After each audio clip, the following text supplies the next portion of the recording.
Pengelolaan sumber daya alam di Papua Barat membutuhkan keterlibatan sumber daya manusia lokal guna menghadapi tantangan global. Hal ini menjadi krusial untuk mencapai kesejahteraan masyarakat yang berkelanjutan. Pulau Mansinam di Manokwari memiliki nilai sejarah yang signifikan sebagai lokasi penyebaran Injil pertama di Papua.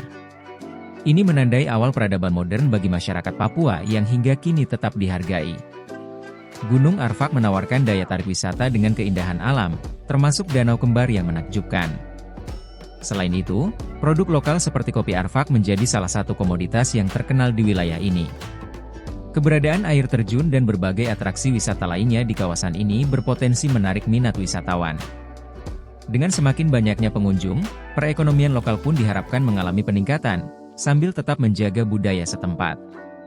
Pembangunan komoditas non-hutan seperti kopi Arfak menunjukkan potensi pertanian lokal yang sangat besar. Kerjasama dengan lembaga penelitian dan masyarakat sipil menjadi kunci untuk perkembangan yang berkelanjutan. Selain itu, aksesibilitas transportasi dan komunikasi yang baik menjadi faktor penting untuk pengembangan pariwisata. Ketersediaan internet yang memadai juga turut mendukung promosi destinasi wisata secara digital. Program yang dijalankan oleh Bentara mencakup pelatihan untuk pengembangan kebun dan budidaya tanaman. Fokus utama dari program ini adalah tanaman kopi serta hortikultura yang berkelanjutan.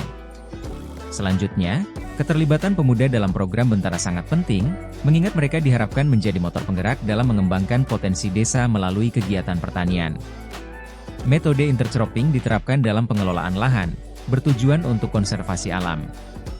Hal ini memungkinkan penanaman tanaman kopi tanpa merusak lingkungan sekitarnya. Organisasi sosial lokal, ABT Bentara Papua, memiliki fokus pada pengelolaan sumber daya alam yang berkelanjutan serta kedaulatan pangan. Peran mereka sangat penting dalam mendukung kesejahteraan masyarakat setempat.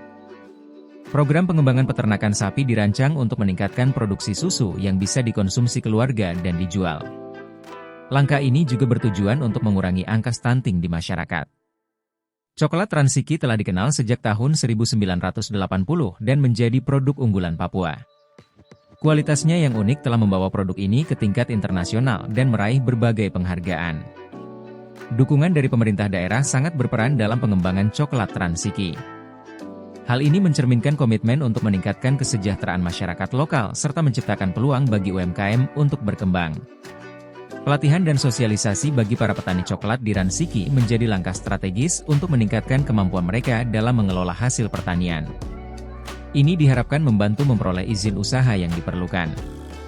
Kekayaan sumber daya alam di Papua Barat sangat bervariasi, mencakup coklat, kopi, dan buah-buahan yang mendukung perekonomian lokal.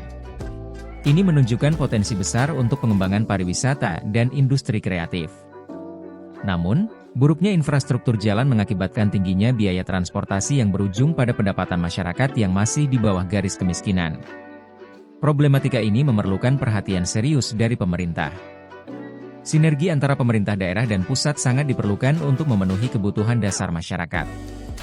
Koordinasi ini meliputi distribusi bahan pangan serta pengendalian harga untuk menjaga stabilitas. Program 5B diharapkan mampu meningkatkan produksi lokal dan mengurangi ketergantungan pada beras.